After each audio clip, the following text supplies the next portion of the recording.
Nous allons reprendre avec un autre débat autour des frontières, bien évidemment. Ce débat va porter sur les questions de frontières et d'identité.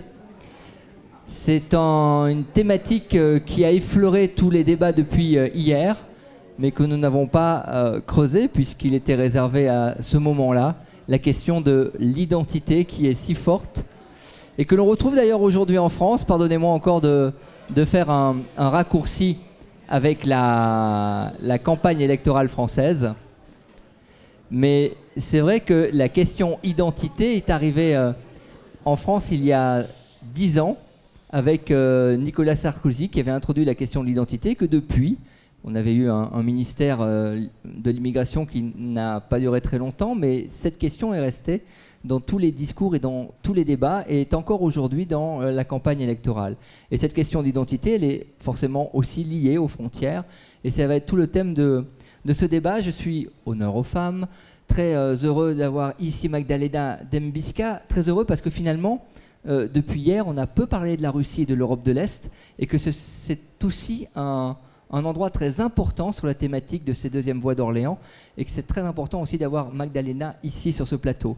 Daniel Meyer qui est avec nous aussi, est docteur en sociologie politique, auteur aussi des frontières dans le monde arabe que vous pouvez trouver d'ailleurs en bas à la librairie, et aussi d'un autre ouvrage sur les idées reçues, contre les idées reçues au Liban. Le Liban, identité, conflit et pouvoir, tout simplement.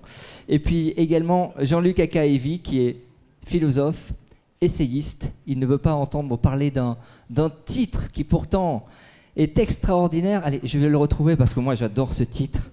Quand je l'ai vu dans la présentation, je vous assure que quand même, ça plante un décor. Directeur général des arts et des lettres au ministère de la Culture et des Arts du Congo. Maître, bienvenue à Orléans. Avant toute chose, comme depuis le début de ces voies d'Orléans, un moment, j'allais dire presque de grâce, mais en tout cas qui pose toujours le débat avec la compagnie Les Idées du Nord. Alexis Ramos et Vicky Lorenzo vont lire des textes de Daniel Meyer et Magdalena Dembicka. C'est à vous, merci. Sous vos applaudissements, bien sûr. Allez, allez, allez.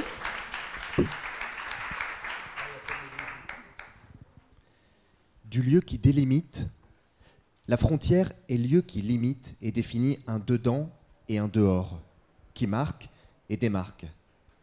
La frontière est constitutive des identités.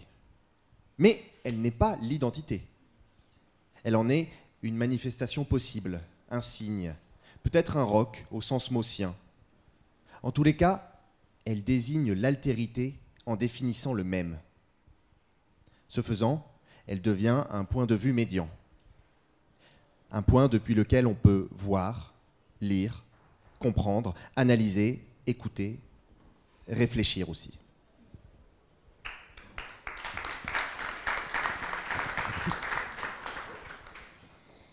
Je vais vous lire un extrait du livre « Vivre ensemble dans la diversité » de Magdalena Dembicka. Il est né en Autriche-Hongrie, a étudié en Tchécoslovaquie, a effectué son service militaire en Hongrie, a été emprisonné en URSS et il réside présentement en Ukraine. Voilà la vie d'un Est-Européen qui n'a jamais voyagé. Cette anecdote remplace bien une carte historique virtuelle de l'Europe centrale et orientale, montrant, telle une image satellite d'un ouragan présenté à Météo Média, le mouvement des frontières dans la région. Des pays apparaissent, en absorbent d'autres, sont annexés à leur tour pour disparaître ensuite de la carte et réapparaître plus tard dans un endroit différent. À titre d'exemple, les empires prussiens, autrichiens et russes se partagent à la fin du XIXe siècle l'union polono-lituanienne qui s'étend de la mer Baltique à la mer Noire et l'efface totalement de la carte géopolitique. L'anéantissement dure 123 ans.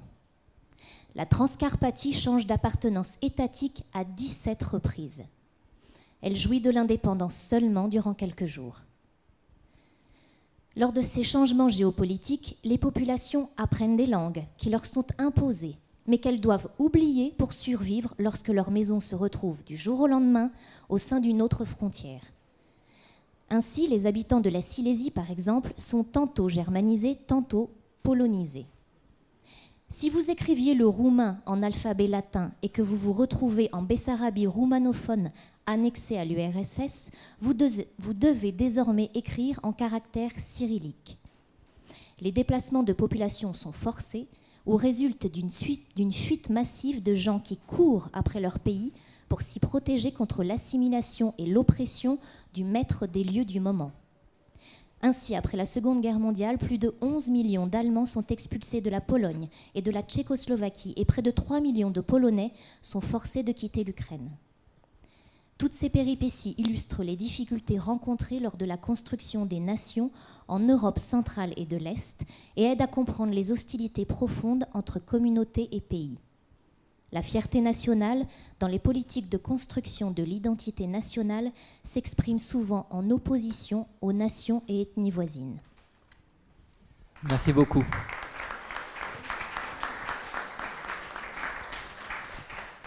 Magdalena Dębiska, le micro est là, pardon. Bonjour et merci d'avoir accepté l'invitation des Voix d'Orléans. Vous êtes professeur à l'Université de Montréal. Vos travaux portent sur les politiques identitaires et les conflits ethniques, entre autres. Vous travaillez évidemment beaucoup sur l'Europe de l'Est, l'Europe centrale, parce qu'on a tendance à dire Europe de l'Est pour l'Europe centrale, mais c'est aussi l'Europe centrale. Et on a envie de parler aussi de la Russie, parce que on le disait entre nous en aparté tout à l'heure, il est impossible aujourd'hui en France d'avoir un débat assez calme sur la Russie. C'est-à-dire que soit on est russophile, soit on est russophobe, mais ça cristallise des passions qui sont incroyables. On ne peut pas parler calmement de la Russie aujourd'hui. Depuis Pierre le Grand, on va dire, la question de l'identité russe est non seulement liée aux frontières, mais elle se positionne toujours entre un bloc à l'ouest, soit se tourner vers l'Europe de l'Ouest, soit se tourner vers l'Est et la culture slave. Et j'allais dire, ce débat-là, il est toujours en ces termes aujourd'hui, 5 siècles plus tard. Oui, tout à fait. Alors, cette distinction russophile et russophobe, ce n'est pas juste en France qu'elle crée des émeutes, mais notamment, je pense, en Europe centrale et de l'Est, en Ukraine présentement, il est difficile de parler calmement de la Russie sans se positionner dans un camp ou être campé quelque part. Alors, vous savez l'expliquer, cette raison ? La raison, première des choses, qu'est-ce que l'identité russe ? C'est extrêmement difficile, c'est complexe, les identifications sont multiples. Il n'y a pas une identité russe, il y a des identités russes. Ce que nous, on comprend, ce qu'on prend pour l'identité russe, c'est ce qui est véhiculé par des politiques identitaires et par des politiques étrangères de Kremlin. C'est ça qu'on voit dans les journaux, c'est surtout donc ce qui est véhiculé par les médias et les conflits provoqués par cette propension à l'ancien empire, Pierre le Grand, etc. Cela dit, il ne faut pas oublier que la Russie, c'est un espace extrêmement grand qui comprend des peuples divers. La Russie, non seulement est une fédération, mais est composée des centaines de peuples différents. Juste pour vous donner une idée, le recensement russe comprend plus de 500 catégories ethniques et linguistiques auxquelles les individus peuvent s'identifier, en incluant aussi une catégorie qui est autre. Donc on a découvert qu'il y avait des Martiens en Russie aussi. Mais juste pour vous donner une idée, qu'être russe, ce n'est pas si simple que ça. Et étudiant, moi je fais des recherches surtout sur les politiques identitaires, l'identité, conflits ethniques, etc. Et ce qu'on s'aperçoit, c'est que chacun de nous, on est porteur de plusieurs identifications. On n'a pas une identité. Je suis certaine que dans la salle, vous vous identifiez non seulement comme français, mais vous êtes aussi autre chose. Vous êtes aussi à la région, à la ville, à votre profession, etc. Mon parcours personnel m'a fait découvrir cela. Je suis polonaise, bien sûr. Je suis catholique, en bonne polonaise. Je suis canadienne, je suis québécoise. Tout à coup, j'ai acquis ces identifications sans effacer les autres. Et donc, on ne peut pas parler des Russes. Les Russes sont ceci, cela. Ils sont comment on les perçoit, l'autre, et comment ce que véhicule le Kremlin. Donc, on a peur du Russe, mais on a surtout peur des politiques de Kremlin, éventuellement. Ce n'est pas des Russes qu'on a peur en tant que tels. Oui, mais c'est justement ça. C'est-à-dire que cette question-là n'était plus apparue avec la perestroïka, avec Gorbatchev, avec Helsinki. Elle ressurgit avec Vladimir Poutine, comme si c'était le besoin d'affirmer une autorité, culte de l'autorité, où lui-même se définit russe en apparaissant, j'allais dire, viril, où il est toujours dans des représentations torse nu. Oui. Et où il veut presque donner l'image du moutchik trivial. Donc c'est quand même lui qui pose cette question-là en disant qu'est-ce qu'être russe? Et russe, c'est avant tout la virilité et l'autorité, comme si on avait une certaine nostalgie de l'URSS en quelque sorte. La nostalgie de l'URSS, la nostalgie de grand empire, hein. On remonte loin. Poutine fait référence non seulement même à Staline, mais aussi à Pierre le Grand, et donc à la grande espace, la Grande Russie, etc. Mais ça, c'est Poutine. Et il faut pas, je pense qu'il faut être bien conscient que l'identité est une ressource politique qui peut être utilisée tant pour créer, construire la cohésion sociale autour d'une cause qui peut être très positive, autour de la démocratie, autour des causes tout à fait valables, de liberté, égalité, etc. Mais en même temps, c'est une ressource aussi pour mobiliser et légitimer des politiques, le culte de personnalité dans le cas de M. Poutine. Donc encore une fois, je pense que j'insisterai sur le fait que ce n'est pas les Russes, c'est les politiques de Kremlin présentement qui font ressortir et pigent dans l'histoire, dans on appelle les mythes historiques qui sont bien là. Hein. On oublie certaines choses, mais on en ressort d'autres mythes historiques pour justifier la grandeur, pour justifier l'annexion de la Crimée, pour justifier l'intervention dans les pays satellites, anciens pays satellites, au nom de la Grande Russie, au nom de nos Russes qui sont là, qui n'ont très souvent ne sont instrumentalisés finalement. On instrumentalise ces populations russes, russophones, qui sont à l'extérieur des frontières actuelles de la Russie et qui ne demandent pas nécessairement l'aide de Kremlin. Juste pour vous donner une idée, les russophones qui constituent plus de 30% de la population en Estonie se sentent estoniens. Ils ont voté pour l'indépendance de l'Estonie en 1991, mais ils sont instrumentalisés tant par l'État nationalisant estonien que par Kremlin dans la lutte politique et géopolitique entre les deux. Donc il faut bien distinguer les Ukrainiens, les Russes en Ukraine. Très souvent, les russophones ukrainiens s'identifient comme... Ils sont de langue maternelle russe, mais ils sont ukrainiens. Mais Poutine, quand il affirme son identité russe, enfin l'identité russe telle qu'il le fait là avec virilité, il n'a pas toujours été ainsi. Il le fait justement depuis que dans les frontières satellites, il y a des mouvements en Ukraine, il y a des mouvements en Lituanie, en Estonie, en Lettonie, en Géorgie. Et c'est à partir de ce moment-là, comme pour consolider la frontière, ou même avancer un peu et finalement créer un climat une vitrine de puissance. Attention à ce que vous faites de l'autre côté de la frontière, non ? Tout à fait. Et je pense qu'on peut associer cela à un regain économique à la fin des années 90 en Russie. Donc, c'est-à-dire lorsqu'il y a désintégration de l'URSS, perte de puissance, la Russie se tient tranquille. Même on parle de la période de coopération entre l'Est et l'Ouest. Mais tout à coup, parce que la Russie est en train de se reconstruire, de savoir où est-ce qu'on s'en va. L'économie ne va pas très bien. On a perdu des territoires, on a perdu donc des industries, etc. Mais on a le pétrole. Lorsque le pétrole, le prix monte, on a beaucoup plus, du point de vue géopolitique, géostratégique, beaucoup plus de force pour s'affirmer. Et on associe très souvent, en sciences politiques, on va associer très souvent cette période de regain de force, de ressources économiques avec la prétention de puissance et donc de la Grande Russie, etc. Donc Poutine, effectivement, incarne cette période de regain de puissance qui n'est...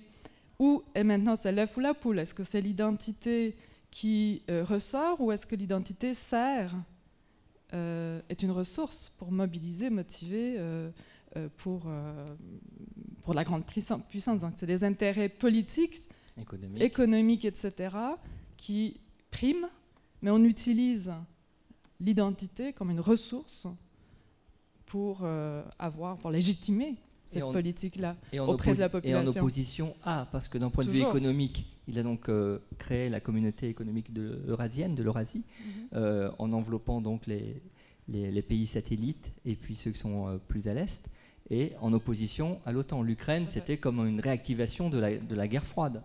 Tout à fait, c'est toujours l'identité. Si on a une identité, c'est parce qu'il y a une autre. S'il n'y a pas d'autre, on n'a pas d'identité. Enfin, l'identité, c'est toujours en référant à l'autre. Maintenant, cette autre, donc les frontières, se construisent dans l'interaction sociale, l'interaction avec l'autre. Donc, l'ennemi peut devenir ami. Au cours du temps, on peut avoir ces fluctuations identitaires qui peuvent être là. Maintenant, la Russie, elle aussi se change son identité telle qu'on la perçoit, telle qu'on la voit, au fur et à mesure des différentes stratégies économiques. Bon, je ne veux pas être sceptique, mais effectivement, l'autre ici, c'est l'OTAN. Pourquoi? Parce que l'OTAN joue dans les plates-bandes de la Russie, telle que la Russie ou telle que Kremlin ou Poutine se l'imagine. Il se l'imagine dans son expansion la plus grande du territoire de Pierre le Grand. Et donc ça inclut l'Ukraine, ça inclut des parties de la Pologne, ça inclut la Finlande, et ça inclut bien entendu le Caucase. Donc on parle maintenant de l'Ukraine, mais il ne faut pas oublier la guerre en Géorgie en 2008. Tout ça, c'était des guerres qui sont menées au nom des Russes et des russophones à l'extérieur des frontières qui sont maintenant les frontières russes, mais contre l'autre qui s'approche, où la frontière entre le nous et le eux, elle est où? Elle est tracée où? Et le Kremlin veut la tasser vers l'ouest, et l'OTAN et l'Union européenne veulent avoir une stabilité le plus possible, plus loin vers l'est. Et l'illustration de ce que vous dites, on l'a quand même sur le terrain aujourd'hui, on n'en parle absolument plus, mais le Donbass, 2 ans après les accords de Minsk, c'est devenu une zone totalement de non-droit et checkpoint. Tous les 10 km, on ne sait même plus qui est de Kiev, qui est pro-russe. Et on a là un territoire qui est complètement un no man's land, en quelque sorte. Tout à fait. On n'en parle pas beaucoup, bien entendu, dans la presse française, canadienne, etc. C'est loin. Tant aussi longtemps qu'il n'y a pas une bombe qui éclate, on ne le voit pas vraiment dans les nouvelles. Mais c'est sûr que ça bouge. Ce qui est très intéressant dans ces conflits-là, bon, je ne sais pas si je vais dépasser peut-être pas. Mais à Donbass, qui est considéré par nous comme un trou noir, puis un conflit, on ne comprend pas, etc., il y a un État qui se crée. Et il y a une identité qui est en construction. Où l'autre est construit comment? Il est construit contre Kiev. Nous ne sommes pas Ukrainiens. Les Ukrainiens, ce sont nos ennemis. Nous sommes, et là c'est la question, qu'est-ce que nous sommes? Nous sommes Russes. Et on veut se rapprocher de la Russie, où nous sommes des Donbassiens qui se construisent. Et on a des exemples très proches et récents, les Transnistriens. Je ne sais pas si... moi, je travaille sur ces gens-là, les Gagaous, les Transnistriens. C'est facile d'être expert de ces régions-là parce que personne ne l'est.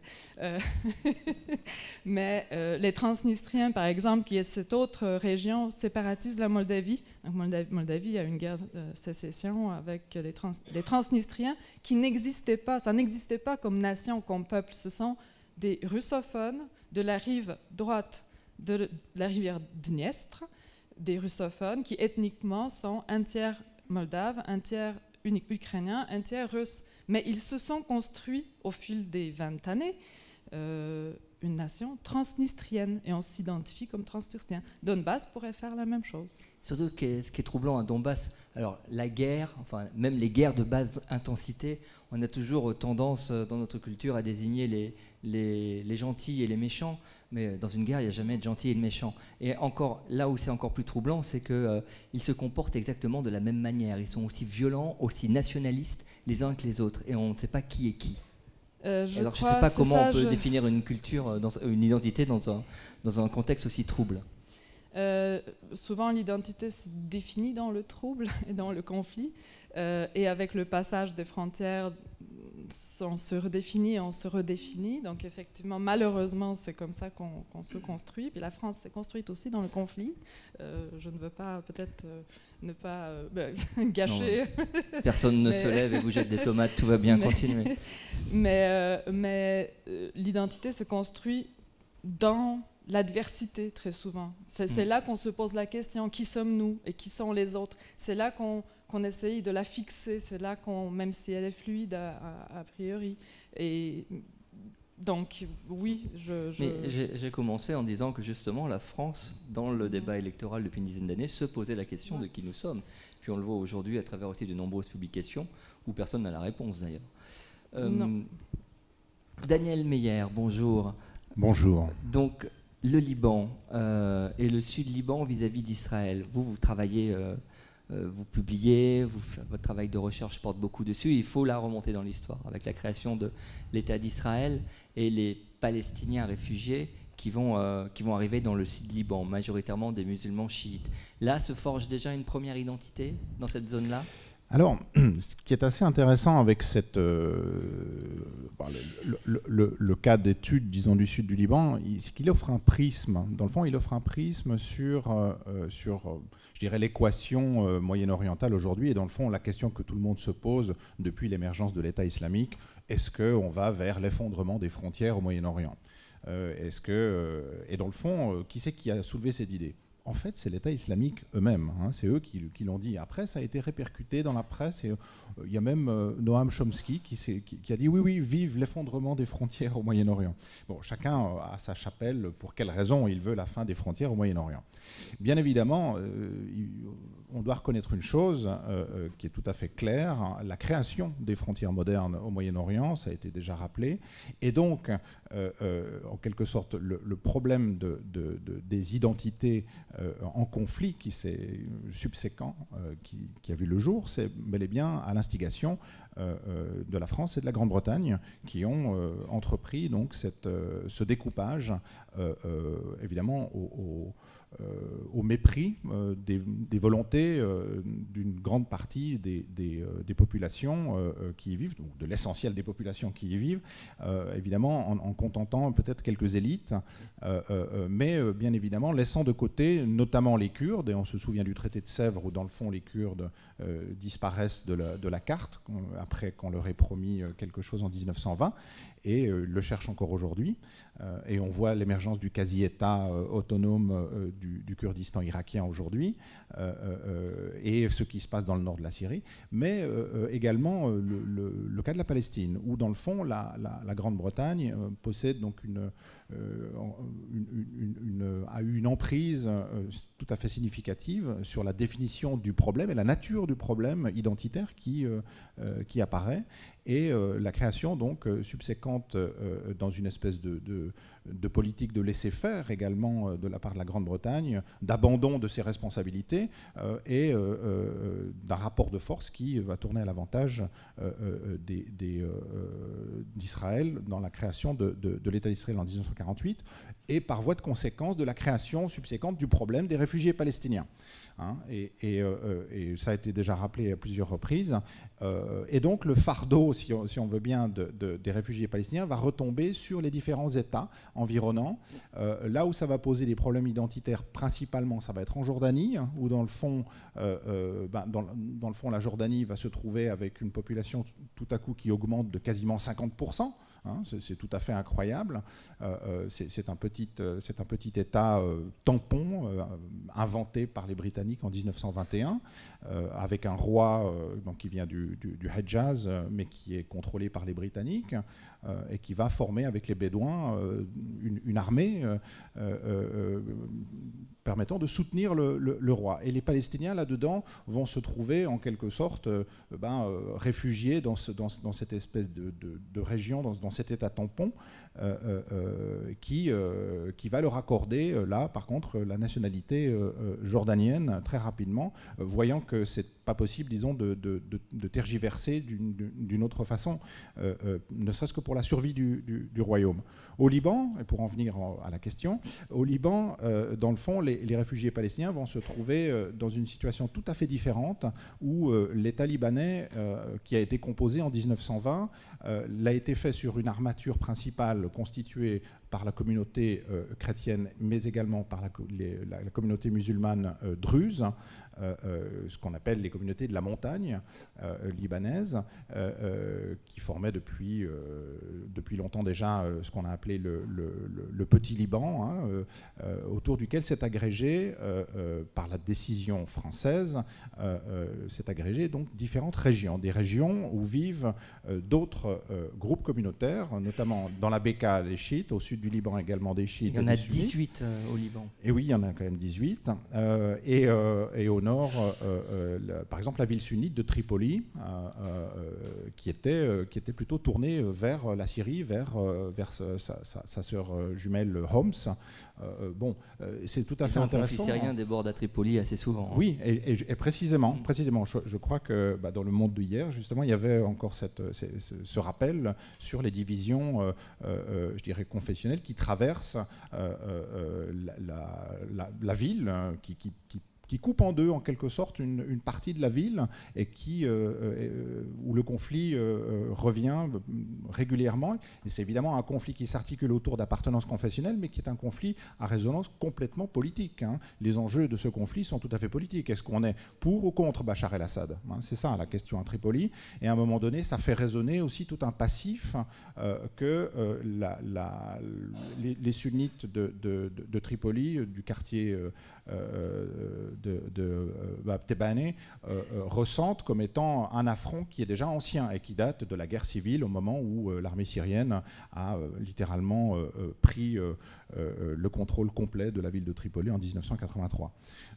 Maintenant, les Palestiniens donc, se trouvent en 1948 dans une situation tout à fait différente de celle de la Jordanie, où ils sont donc entourés par des communautés variées, dominées dans un État qui, lui, est dominé par je dirais, le groupe des chrétiens maronites, qui est quand même, qui tient, je dirais, une certaine hégémonie sur le contrôle du Liban, et qui, par voie de conséquence, va en quelque sorte administrer cette question palestinienne suivant les critères libanais, c'est-à-dire qu'on va assister à une confessionnalisation des réfugiés palestiniens. Les réfugiés palestiniens, quand ils arrivent en 1948, ne se pensent pas comme d'abord sunnites ou d'abord chrétiens grec-orthodoxes ou grec-catholiques ou chiites, quoique c'est vraiment une minorité, hein, parmi les sunnites, parmi les Palestiniens. Et par contre, l'effet, disons, de cette arrivée au Liban, ça va être ce morcellement, ça va notamment visible avec la naturalisation d'une partie significative des chrétiens palestiniens réfugiés en 1948, soit à peu près 15 000 personnes sur 110 000 réfugiés à ce moment-là. On voit bien à travers tout ce que vous décrivez, parce que vous balayez l'histoire, là, on part de 1920 à de nos jours. On a bien compris les réfugiés palestiniens, ça a duré longtemps, les tentatives d'intrusion d'Israël. On l'a évoqué ce matin avec Smaïn Laché, le million de réfugiés syriens, c'est-à-dire le quart de la population libanaise. Tous ces débordements, puisqu'on parle de frontières et d'identité. Existe-t-il déjà une identité libanaise? Et est-ce que tous ces mouvements transfrontaliers modifient la nature du Liban? On a toujours l'impression que ce petit État faible va exploser. C'est-à-dire que la bulle grossit. On dit, mon Dieu, tout va exploser, puis d'un seul coup, un peu comme un volcan en fait. Un volcan qui serait presque à entrer en éruption. Et puis finalement, au moment où on croit que c'est fini, que la lave va jaillir, tout s'apaise et puis ça repart. C'est étonnant. Oui, ça fait partie j'allais dire, des mystères du Liban, mais en tout cas, ça fait partie c'est constitutif certainement d'une identité libanaise qui est donc une identification. J'ai apprécié l'utilisation de ce terme qui renvoie précisément à l'identité comme processus, plus que comme élément fixe. Et je pense que tout comme les frontières sont des processus, les identités le sont également. Et l'archéologie, si on veut bien, de l'identité libanaise nous fait justement arriver sur des découvertes archéologiques, les Phéniciens. Et c'est certainement l'impact significatif de ces découvertes au XIXe siècle, dans la deuxième partie du XIXe siècle, par la France et leur entrée en quelque sorte dans un récit de ce petit Liban dominé par les chrétiens, qui va littéralement constituer un socle pour une première définition des Libanais comme les descendants des Phéniciens. Qui est évidemment une reconstruction a posteriori assez fantaisiste, il faut bien l'avouer, puisqu'évidemment, de faire une filiation sur 3000 ans, c'est faire fi certainement des mouvements de population, première chose, sans parler du fait que les phénicologues sont absolument pas d'accord sur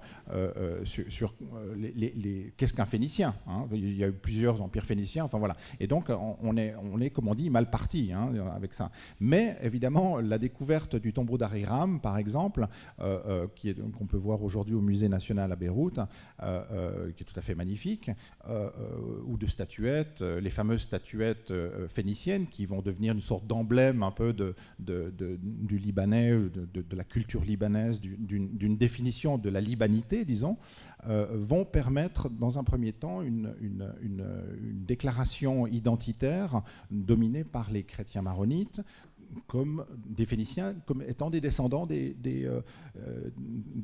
Phéniciens. Donc c'est assez intéressant dans un premier temps, ce ne soit pas une identité arabe, ce ne soit pas une identité, je dirais, qu'on dirait régionale qui apparaît, mais bel et bien une identité qui trouve son socle dans des découvertes archéologiques. Et elle a résisté aux conflits et aux guerres ? Alors, elle s'est nourrie des conflits et des guerres. Parce qu'évidemment, comme vous l'avez très très bien dit, les identités se nourrissent du conflit. Et il y a eu une période de développement de ce qu'on a appelé le phénicianisme dans les années 20, avec des clubs littéraires, etc., donc durant la période du mandat français, en 1920-1943. Et ça s'est progressivement, je dirais, dilué dans, évidemment, une identité nationale en construction qui devait trouver en quelque sorte un dialogue commun entre chrétiens et musulmans. Donc c'est le principe du pacte national, ni l'Orient ni l'Occident, hein, qui est un de ces pactes nationaux non écrits, mais tout à fait contradictoires, puisqu'évidemment il n'y a aucune affirmation là derrière, mais qui est d'abord, je dirais, la toute première négociation, hein. C'est pas une négociation commerciale, c'est une négociation identitaire, la première négociation libanaise, pour constituer l'État indépendant en 1943. Maintenant, la guerre civile en 1975 et je dirais la montée vers la guerre civile depuis la fin des années 60, du fait notamment de la présence palestinienne au Liban, va conduire une certaine frange de la droite chrétienne dure à ressortir cette identité phénicienne pour se réclamer d'une ascendance qui n'est pas arabe. Nous ne sommes pas des Arabes, sous-entendu on est bien mieux, hein, puisqu'on est des chrétiens, et que dans le fond, c'est nous qui défendons le vrai Liban. C'était un peu ce discours au début des années de la guerre civile de la part du parti phalangiste. Qu'on retrouve chez Erdogan aujourd'hui d'ailleurs en Turquie. Et oui, effectivement. Et tout à fait. Et voilà. Et à un moment donné, de toute façon, la recherche de ces ancêtres brillantissimes, hein, desquels, évidemment, si on se réclame des Phéniciens, c'est quand même mieux que se réclamer d'illustres inconnus. Mais enfin, précisément, ça fait rejaillir une certaine, je dirais un certain pouvoir symbolique hein, sur le présent.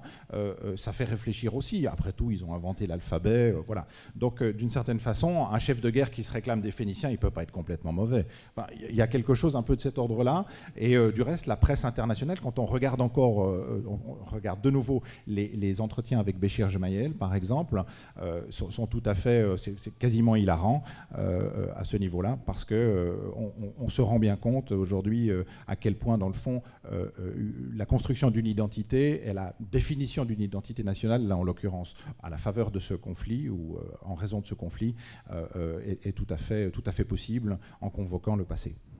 Jean-Luc Akaevi, bonjour. Et merci aussi d'avoir répondu à l'invitation. Magdalena et Daniel l'ont dit, les conflits et les guerres nourrissent les identités. La guerre civile au Congo qui a marqué la fin du XXe siècle, terrible guerre civile de 20 ans qui a laissé le pays exsangue, plus qu'à genoux, peut-on dire qu'elle a joué, parce qu'on n'a pas grand-chose de bon à tirer de cette guerre civile. De quel Congo vous parlez? Brazza ou du Congo-Brazza. Ça peut durer votre Congo, en quelque sorte. Ça a duré 3 mois la guerre. Oui. Et donc, est-ce qu'on peut dire qu'elle a nourri l'identité ou pas? Oui et non. Mais j'allais faire quand même de la rétrospective. Eux, ils sont à l'aise. Moi, je ne peux pas entreprendre une espèce de nostalgie de l'être, une nostalgie d'une identité. On n'en a jamais eu, nous. Nous, les Africains, nous n'en avons jamais eu.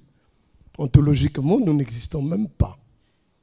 Ça a été décrété comme ça. On était d'abord des objets de curiosité, des objets de cabinet de curiosité, ensuite des objets zoologiques, puisqu'on nous voyait dans les parcs zoologiques ici.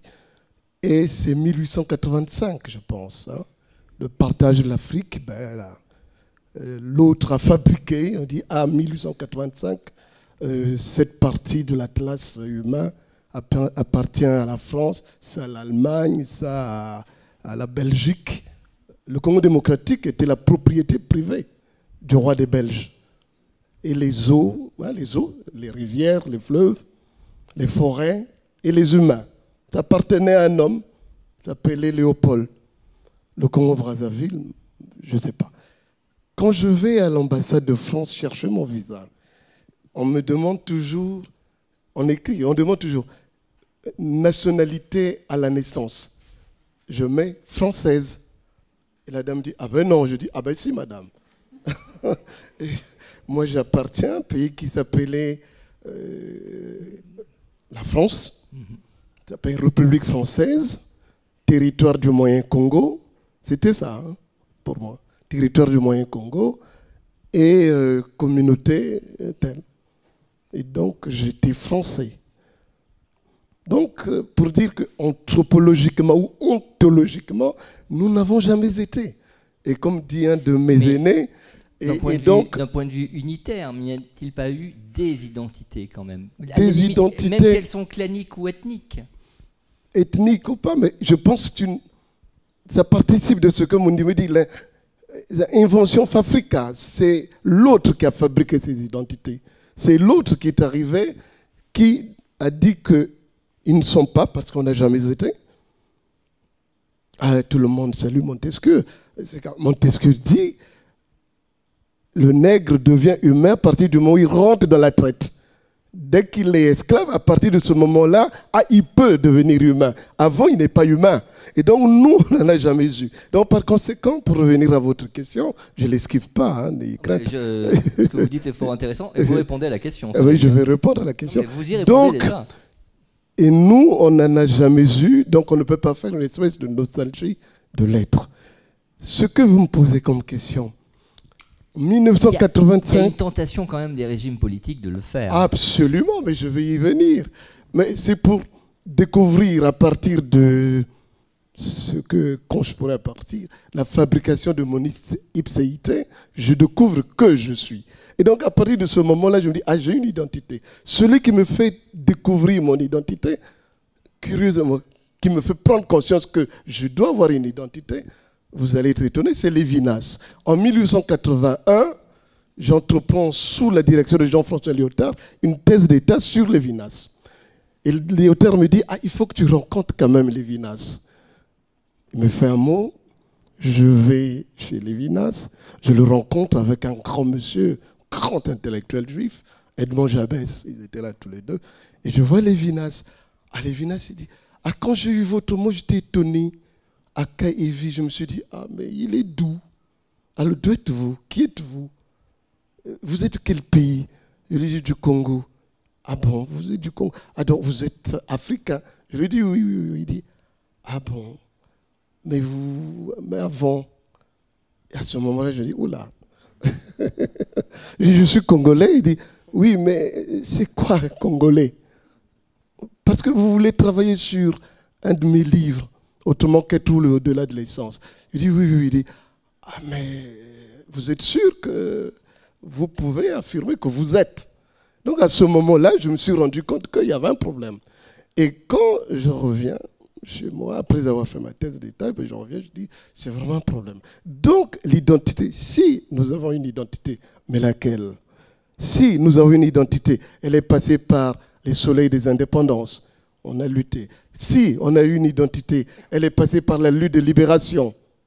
Si on a eu une identité, elle est passée par la révolution. Si on a eu une identité, elle est passée par cette conquête de soi par rapport à soi-même. Parce que le mot frontière, quand je le cherche dans ma langue, je ne trouve pas le mot frontière. Je ne sais pas à quoi ça correspond, frontière. J'ai beau chercher en Congo, en Teke, en Boshi. Je dis, peut-être que je dois trouver de l'autre côté du fleuve.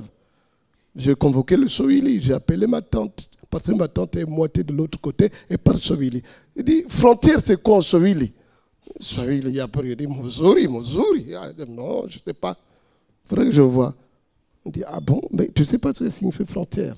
Mais je sais que chez nous, il est là. Quand on dit quelqu'un... Vous, la frontière, elle est démarquée par le fleuve. Ben oui, c'est ce que j'allais vous dire. Quand quelqu'un de l'autre côté dit, il est de l'autre côté du fleuve. Celui qui habite l'autre côté, c'est un tel. Celui qui habite au bord de la rivière, c'est un tel. C'est les un tel. Ceux qui habitent l'eau, ceux qui habitent la rivière, ceux qui habitent la prairie. Si bien quand vous allez à Brazzaville ou à Kinshasa, on dit Banamaï, ceux de l'eau. Abanesové, ceux de la prairie. Banazamba, ceux de la forêt.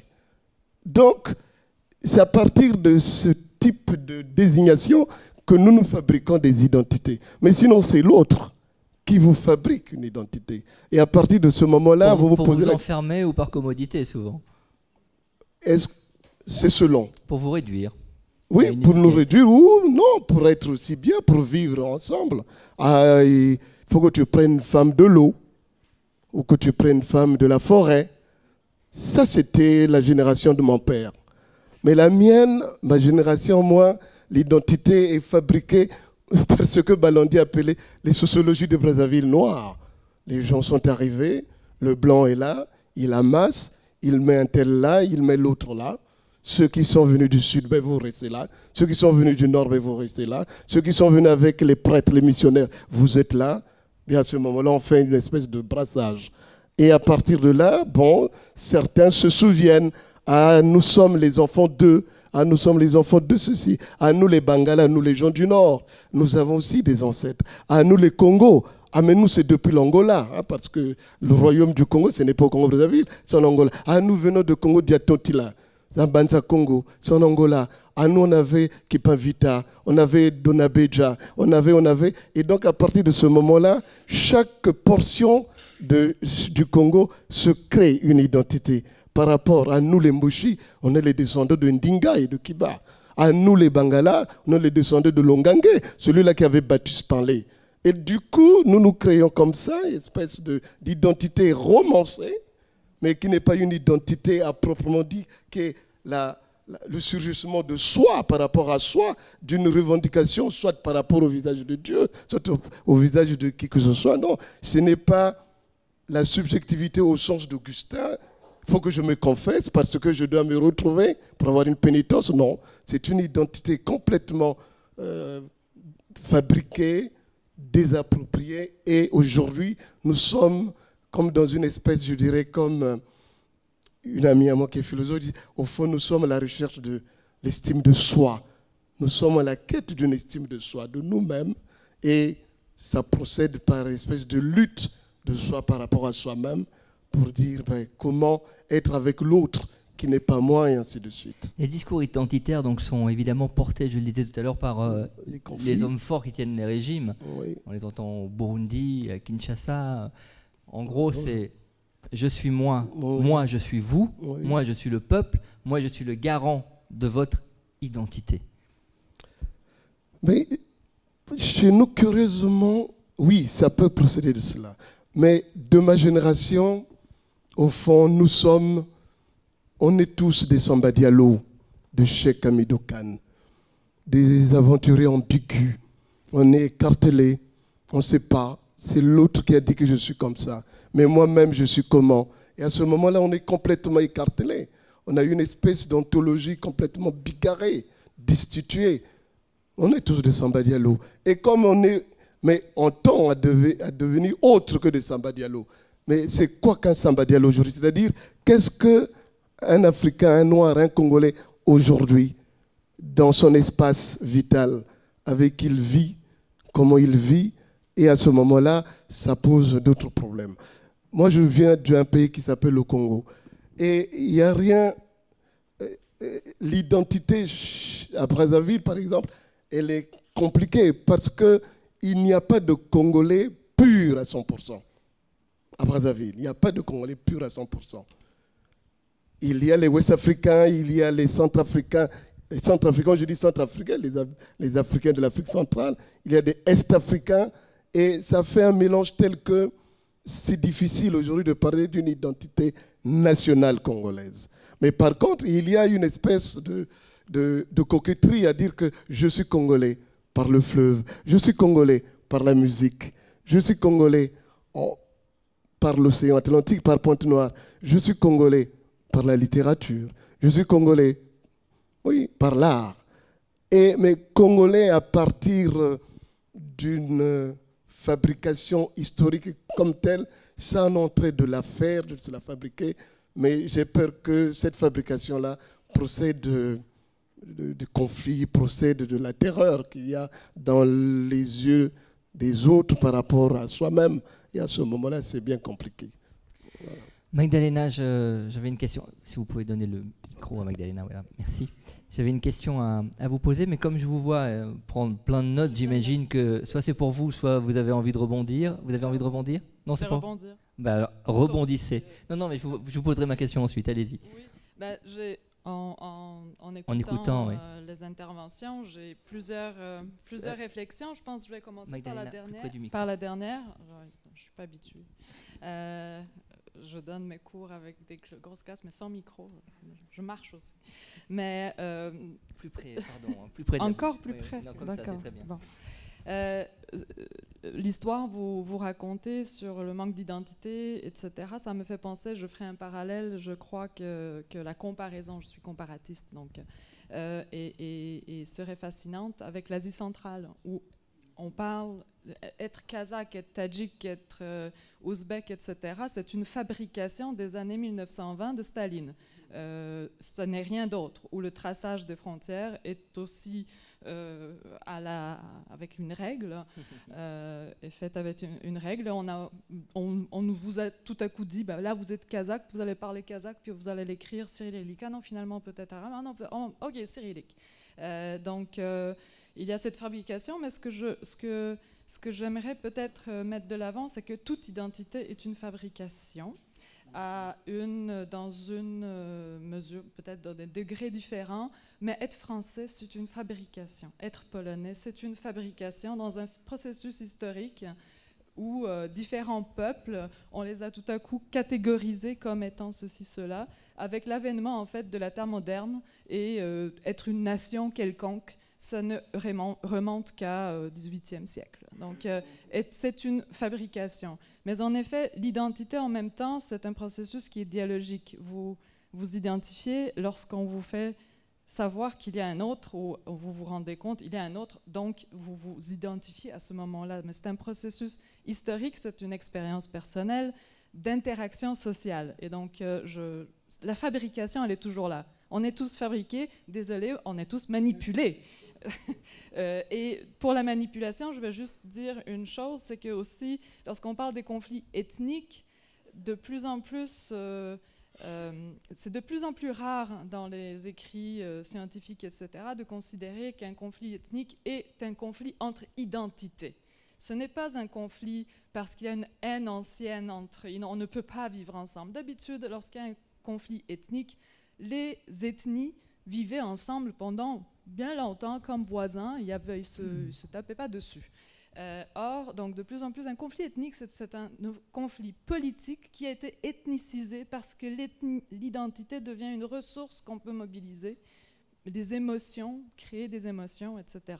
Donc, je pense que c'est important de le dire parce que souvent on dit c'est la clé. C'est la clé. Et ça revient à cette fabrication, ça revient au fait que les identités se forment à travers le conflit parce que c'est au moment du conflit qu'on se pose la question qui nous sommes et qu'on commence à catégoriser de façon consciente. On catégorise toujours. Il y a des expériences psychologiques qui ont été faites, c'est démontré que l'être humain, face à la complexité du monde, va catégoriser toujours pour se simplifier la vie. Et on fonctionne avec des référents et on catégorise pour parler avec le monde, communiquer, etc. Donc je pense que c'est important de retenir pour s'auto-analyser aussi. Et la transition est toute trouvée parce qu'il y a un facteur qu'on ne peut pas oublier, surtout ces dernières années, dans la question identitaire, c'est l'introduction du religieux. La place du religieux dans la politique, la place du religieux dans la soi-disant construction identitaire, et on le voit bien notamment avec la Russie, pas qu'avec la Russie, vous évoquiez le catholicisme en Pologne, mais l'attachement de Vladimir Poutine à l'Église orthodoxe. L'attachement de Poutine, c'est ça. Donc encore une fois, les Russes ne sont pas tous orthodoxes, on s'entend qu'il y a des musulmans, il y a des catholiques, grecs catholiques, etc. Mais la grande majorité des Russes est orthodoxe. Non, mais l'idée de Poutine dans sa construction identitaire, c'est de l'associer à l'orthodoxie. Tout à fait. Et non seulement à l'orthodoxie, mais à l'Église orthodoxe comme institution. Et donc, on coopte ce qu'on n'avait pas avant. On coopte l'Église orthodoxe avec le patriarcat de Moscou au pouvoir de Kremlin. Pourquoi? Mais bon, je ne veux pas être, je vais peut-être être un peu cynique, mais c'est une instrumentalisation aussi. C'est-à-dire, d'un côté, ça évoque la grandeur de la Russie d'antan. Ça permet de ritualiser la nation. Donc les rites orthodoxes deviennent les nôtres, deviennent nationaux. Et ça permet aussi de véhiculer un message avec les messes et la population qui vient écouter à l'église. En fait, les prêtres orthodoxes, très souvent, proches de Kremlin, vont avoir un discours très pro-Kremlin. Et donc on véhicule le message de la grandeur, de la puissance du Kremlin, du culte de la personnalité, etc. Et ce message trouve un écho, malheureusement. Ce message, écoutez, quand vous regardez l'opinion publique, les sondages, etc., tout à fait. Monsieur Poutine va être, enfin, je ne sais pas, il faudrait qu'il change la constitution, mais il va probablement être encore avec nous pendant longtemps. On peut rire de ses scores durant les élections, etc., mais effectivement, ça fonctionne. Un fin stratège. Tout comme Erdogan en Turquie, comme je le disais tout à l'heure. Religion et politique, Daniel Meyer, au Liban, c'est une histoire qui dure depuis qui est profondément historique. Oui. En fait, le Liban a là aussi joué probablement un rôle de laboratoire avec, je dirais, la fin... Ça, au début de cette guerre civile qui a frappé le pays dans les années 70, la fin du nationalisme arabe et probablement que la défaite palestinienne lors de l'invasion israélienne de 1982 à Beyrouth a été, on l'a dit, on l'a écrit, la dernière chute voilà, du nationalisme arabe et la montée subséquente de l'islam politique, et notamment la création du Hezbollah, donc le Parti de Dieu, le mouvement chiite, qui du reste n'a pas attendu la création du mouvement, la création du parti politique pour exister en tant que mouvement social. Hein. C'est déjà un mouvement qui, je dirais, la politisation de l'identité chiite date de la fin des années 60 avec l'imam Moussa Sadr, qui va conscientiser en quelque sorte la communauté chiite qui vit sur, je le rappelle, les marges de l'État. Hein. Donc on a aussi cette association avec les frontières, avec les zones frontalières, et qui donc, du fait de cette distance par rapport au centre, ont été quand même des acteurs relativement oubliés du développement libanais. Hein. Il faudra attendre Fouad Chehab, le président, je dirais, unificateur avec une pensée, je dirais, d'État, dans la fin des années 50, pour voir l'électrification, par exemple, des villages du sud du Liban. Hein. C'est quand même assez impressionnant. Ce qui veut dire que cette communauté a été relativement marginalisée dans la construction nationale libanaise, et la mobilisation identitaire chiite du début des années 60 et dans les années 60 va conscientiser en quelque sorte cette communauté autour d'une double appartenance à la fois confessionnelle et de classe sociale. Hein. Alors c'est une nouveauté technique très intéressante qui émerge à ce moment-là. On appelle ça la communauté classe, et qui progressivement, dans le contexte évidemment encore je dirais, du romantisme révolutionnaire, fait du sens, et notamment du fait de l'existence d'un discours de gauche tout à fait prééminent, soutenu notamment par la centrale palestinienne, qui est la puissance militaire à ce moment-là, avant la guerre civile. Et donc, d'une certaine façon, cette identité chiite va progressivement prendre le dessus sur l'appartenance de classe, si j'ose dire, à la faveur je dirais, de l'ossification identitaire que la guerre civile va provoquer, hein, parce qu'une guerre provoque un repli identitaire, et là, effectivement, on se replie sur quoi? On se replie sur un dénominateur commun. Alors, évidemment, les classes sociales défavorisées, elles étaient de toute confession, si j'ose dire, et ça, c'est tout à fait authentique au Liban.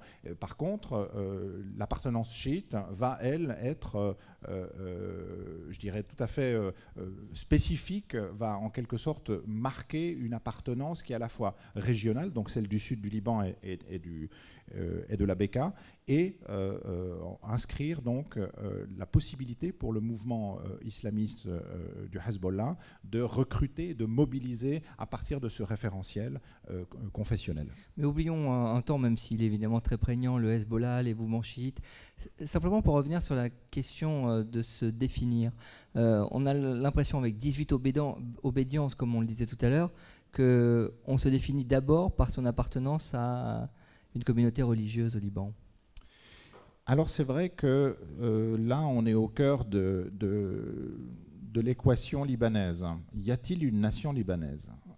C'est une question, on m'en a voulu de l'écrire, quand je dis oui, la nation libanaise, etc. Bon, effectivement, la question se pose. Le paradoxe du conflit, c'est qu'il réussit aussi à constituer une unité. On peut effectivement se constituer, et on se constitue contre, et effectivement la société libanaise dans la guerre civile s'est constituée contre les élites miliciennes. Et ça, c'est quelque chose qui est tout à fait intéressant, qui est aujourd'hui un tout petit peu récupéré, si on veut bien, par une société civile encore un peu, je dirais, embryonnaire.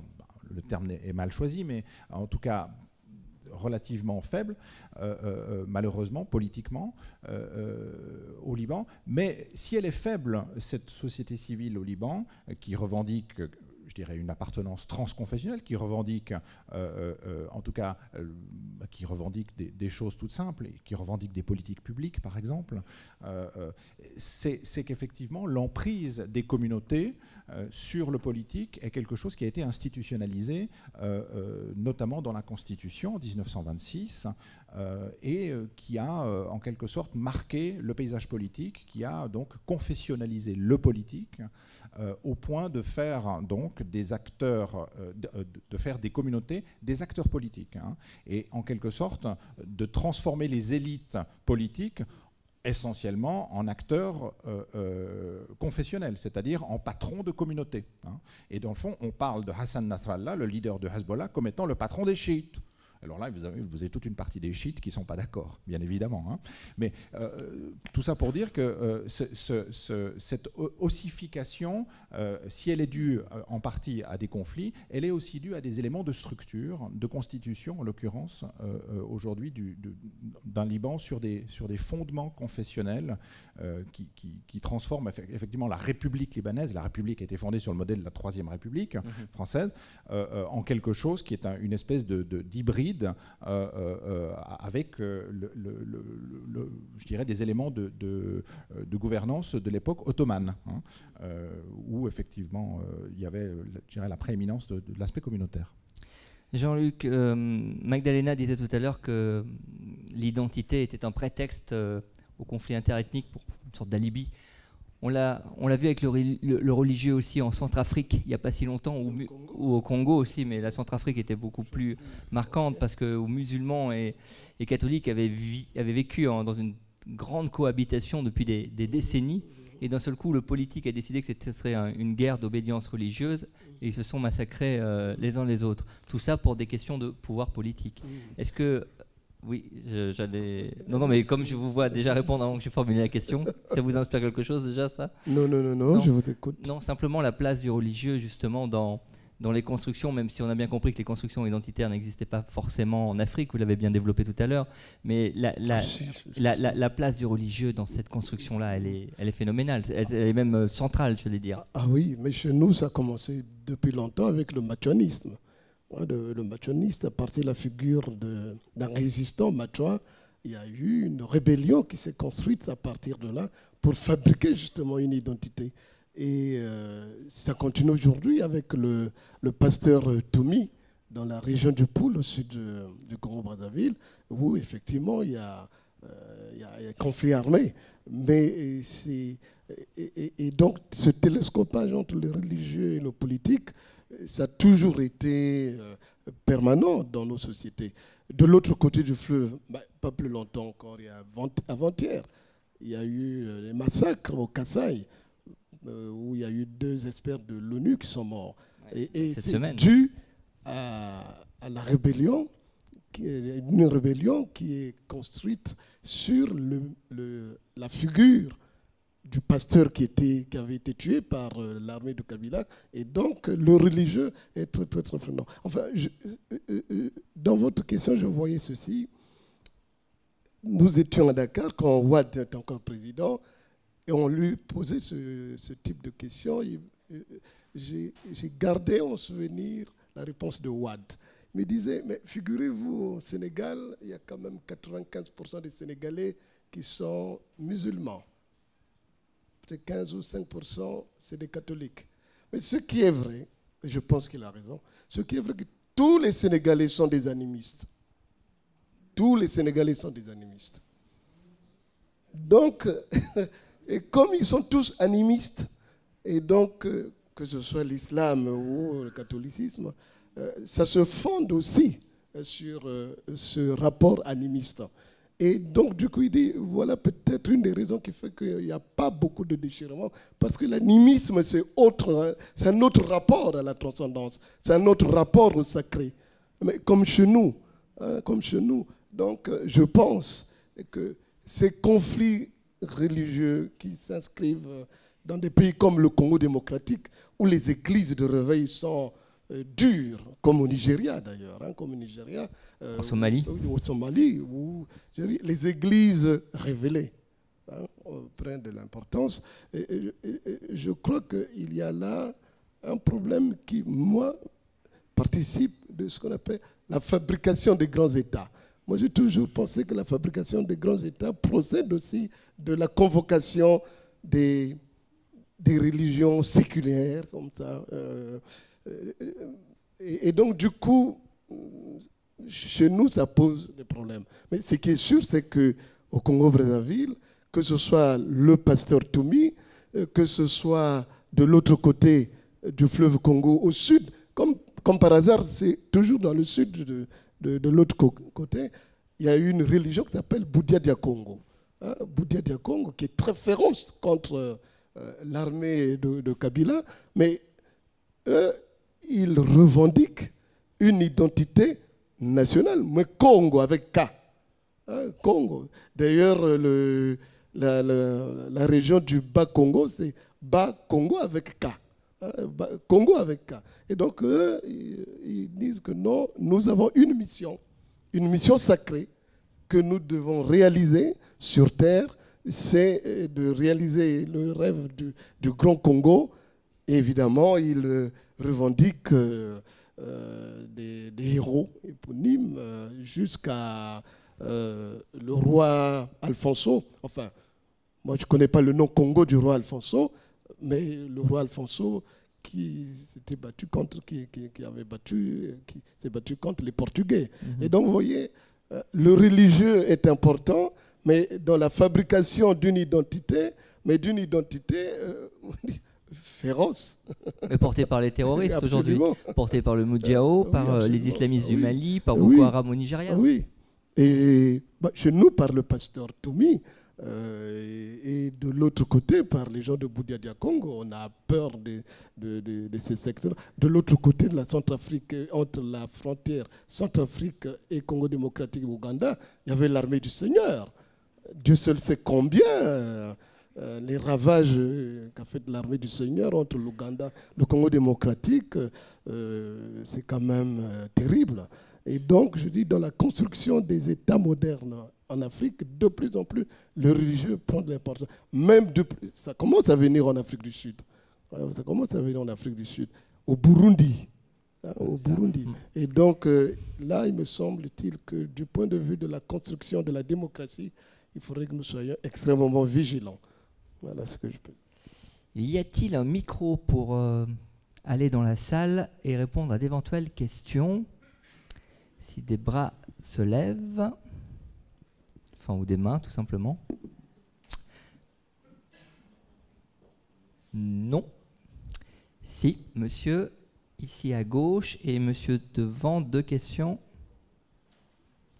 Monsieur de l'autre côté, monsieur avec la barbe blanche, qui normalement symbolise la voix de la sagesse. Monsieur, nous vous écoutons. Je ne sais pas ce que symbolise la barbe blanche, mais je m'adresse à quelqu'un qui est noir. Donc, c'est une question pour vous. Au Congo, du temps de l'occupation belge, il y a eu pratiquement personne qui a eu... Je suis du Congo-Brazzaville, même si j'ai... Ah bon, moi j'avais compris que vous étiez du Congo-Kinshasa. Enfin, peu importe. Des deux. Vous êtes de l'autre côté du fleuve, quoi. Bon, oui. Donc, est-ce que du temps de l'occupation belge, où il n'y avait pratiquement pas eu je crois qu'il n'y en a même pas eu du tout, de formation supérieure pour les habitants, est-ce que ça a eu une incidence sur l'identité que vous attribuez donc à ce Congo qui était de l'autre côté du fleuve par rapport à vous? Oui. En tout cas, dans la lutte de libération, dans la lutte pour les indépendances, il y a une figure forte de l'autre côté du fleuve qui nous a inspiré longtemps et par rapport à laquelle nous nous identifions, par rapport à laquelle on s'identifiait pour pouvoir faire notre lutte. C'est Lumumba. Nous tous, nous sommes les enfants de Lumumba. Et par conséquent, Lumumba était pour nous le visage à partir duquel nous pouvons dire, à partir du visage de Lumumba, nous allons procéder notre propre rédemption, notre propre résurrection. Et donc Lumumba était quelqu'un qui représentait beaucoup pour nous dans la lutte pour s'émanciper, pour se dégager des fers du colonialisme. Lumumba était essentiel. Ce qui veut dire que la lutte de l'autre côté, parce que je ne veux pas dire que la colonisation française était plus douce que la colonisation belge, mais de l'autre côté, c'était quand même l'apartheid. On ne le dit pas assez souvent, mais de l'autre côté, c'était quand même l'apartheid au Congo démocratique. C'était extrêmement dur et violent. C'était comme en Namibie. Bon, chez nous, il y a eu une formation, mais cette formation n'a pas été bénéfique pour les Congolais. Les administrateurs qui venaient noirs, qui venaient à Brazzaville, ils venaient d'Afrique de l'Ouest. C'était des Sénégalais, c'était des Béninois, enfin les Dahomey, qui venaient à Brazzaville. C'est plus tard que l'administration coloniale a commencé plus ou moins à fabriquer une élite, mais c'était plutôt des instituteurs. Mais de l'autre côté, c'était quand même l'apartheid. Et donc la lutte était plus féroce de l'autre côté. Et chez nous, il y avait des résistants, mais c'était plutôt très réduit par rapport au Congo démocratique. Voilà pourquoi Lumumba apparaît pour nous comme étant la figure révolutionnaire, la figure emblématique à partir de laquelle toutes nos luttes se sont cristallisées. À partir de là, on a commencé à lutter contre, disons les mots, le colonialisme français, et puis l'impérialisme français, beaucoup plus. Ouais. Merci beaucoup, monsieur, pour cette question fort intéressante. Je crois qu'il y avait une autre question devant. Oui, monsieur, ici.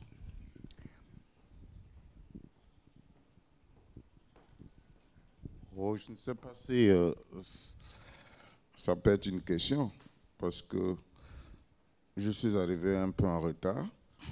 Je viens de Brazzaville, j'ai pris le train. Alors, un peu plus que vous n'avez pas terminé. Alors, j'ai suivi mon collègue Akaïvé et Mme Magdeleine. Je pense que je n'ai rien de précis à poser comme question. Simplement faire en 2 minutes une petite contribution, puisque mon excellent collègue a parlé de la langue congolaise qui ne peut pas identifier le mot frontière. Effectivement, il a raison, puisque précisément, il faut lier la frontière à la langue. Nous sommes dans un pays où il y a à peu près 57 ethnies, et la frontière, si on peut l'appeler ainsi, commence à partir du moment où votre langue n'est plus parlée. Et je crois que le facteur essentiel de la frontière, c'est d'abord l'élément linguistique. Et puisqu'on est en francophonie, vous voyez que nous avons une identité francophone parce que nous parlons français. Là, c'était quand même important à dire, mais dans nos langues, la frontière s'identifie à la limite. C'est-à-dire là où votre langue n'est plus parlée, ils disent ça, c'est la limite. On n'est plus dans ce territoire. Donc, il y a un territoire linguistique qu'on identifie. Donc, je voudrais simplement dire aussi qu'à partir de ce moment, quelle est la frontière entre la Belgique, la partie francophone, et la France? Donc, moi, je crois que, comme a dit madame sur les anciens pays de l'Union soviétique, c'est une construction violente née à partir de 1920, à partir de l'éruption de Staline sur la scène politique après la mort de Lénine. Et toutes ces constructions, comme elle a dit, avec beaucoup de pertinence d'ailleurs, toute identité. Là, je suis d'accord avec mon collègue, mais en disant que malgré ce que Montesquieu a dit, et vous avez oublié certainement Hegel par amitié philosophique, Hegel aussi n'a pas été gentil avec les Africains. Pourquoi? Parce que tout le XVIIIe siècle, de Diderot à Kant, ils sont tous méchants avec les Africains. Diderot un peu plus gentil. Parce Diderot est gentil. Le XVIIIe siècle, le siècle le plus négrophobe, c'est ça? Alors, donc je disais, pour aller vite, certainement un peu bien, pour dire que toute cette construction intellectuelle est une forme de négation de l'autre. Mais c'est dans cette violence-là qu'on s'identifie. Et madame n'a pas eu des mots justes pour dire que tout ce que nous avons comme conflit ethnique, c'est une déviation, un manque de sédiments idéologiques dans l'élaboration de... Éteins le téléphone qui est allumé. Alors, donc, je suis tellement heureux d'avoir entendu Mme Madeleine dire ce qu'elle a dit. Effectivement, dans nos pays où la politique manque de visage idéologique, ben, on se réfugie le plus simplement possible derrière l'ethnie parce qu'on peut avoir une mobilisation à la fois verticale et horizontale. Et c'est plus facile puisqu'il faut avoir une clientèle à bas prix.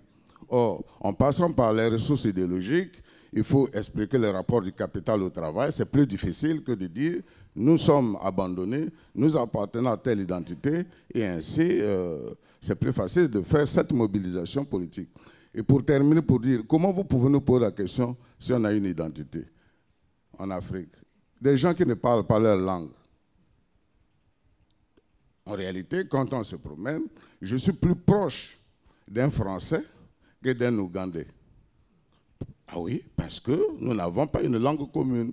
Mais tout ce que nous avons, c'est la couleur de la peau et certainement le rapprochement géographique de nos pays. Donc la langue est un facteur déterminant.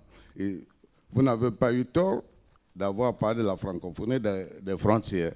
Parce qu'aujourd'hui, on peut identifier au moins 10 frontières. Et les frontières les plus essentielles, c'est quand votre langue n'est plus parlée. Et je suis plus proche de vous que des gens qui ne parlent pas ma langue, par exemple en Angola, ou un peu plus loin en Namibie. Voilà ma contribution qui n'était pas une question. Non, non, mais vous avez raison de le mentionner. On a évoqué la langue tout à l'heure avec le Liban, où l'on parle effectivement le français, l'anglais et différentes formes arabes, et sans qu'aucune langue, même si le français a prédominé longtemps, ce n'est plus le cas aujourd'hui. Une dernière question ici.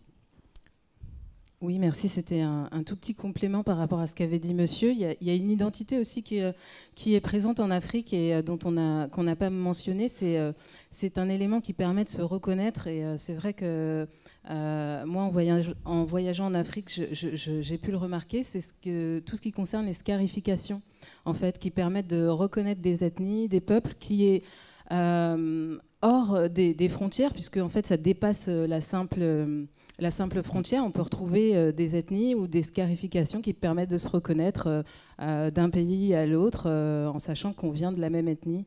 Moi, je sais que du côté de mon père, ils sont scarifiés et que donc, voilà, j'ai appris à connaître les ethnies et à les reconnaître. Donc ça fait partie aussi un peu de l'univers des frontières. C'est un autre type de frontière. C'est une identité aussi, une identité africaine. Merci beaucoup pour cette contribution. Et puis une dernière pour finir, madame ici, s'il vous plaît, merci beaucoup. Les scarifications se font de moins en moins. Merci, bonsoir à tous. Je voudrais juste en quelques mots, si le professeur Akaevi peut rappeler à l'assistance que Brazzaville, qui est la capitale du Congo, est la seule ville au monde qui a été la capitale de 2 pays. Brazzaville a été la capitale de la France et aussi du Congo. Merci. Merci pour ce rappel historique. J'ai 3 merci à adresser. D'abord à vous, parce que l'attention que vous manifestez depuis hier après-midi dans cette salle, qui est limite sauna en plus en ce moment, est quand même incroyable. C'est-à-dire que pour que les voix d'Orléans fonctionnent, certes, il y a la qualité des intervenants, mais il faut qu'il y ait une qualité d'écoute et d'écho. Et vous le faites, et je peux vous assurer que vous garantissez ainsi au succès de cette manifestation. Le deuxième merci est aussi à l'équipe technique qui, depuis hier, fait un super boulot. En tout cas, bravo à eux. Et puis, grand merci à vous 3, évidemment, pour votre contribution et vos éclairages successifs. Merci de votre attention.